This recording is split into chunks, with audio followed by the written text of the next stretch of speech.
హన్వాజీపేట్ అటవీ ప్రాంతంలో ఒక రిలయబుల్ ఇన్ఫర్మేషన్ వచ్చింది.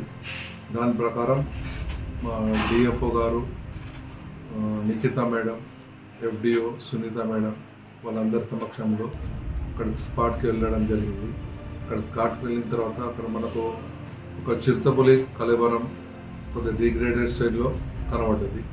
దాన్ని విచారించి వెంటనే వెటర్నరీ డాక్టర్ను పిలిపించి పోస్ట్ మార్టం చేసి పంచనామా నిర్వహించి అక్కడ దానికి మరణానికి కారణాలను తెలుసుకోవడానికి ప్రయత్నం చేయడం జరిగింది.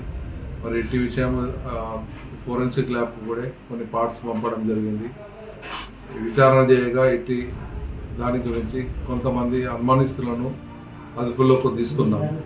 అందులో భాగంగా ఒక నిందితుడు సలావత్ జబ్బార్ తండ్రి బాబియా రెసిడెన్స్ ఆఫ్ చెలకతాండ మా అదుపులో తీసుకొని ఆయన విచారించగా ఆయన వద్ద 2 పులి పాదాలు మరియు ఒక 10 గోర్లు లభించడం జరిగింది.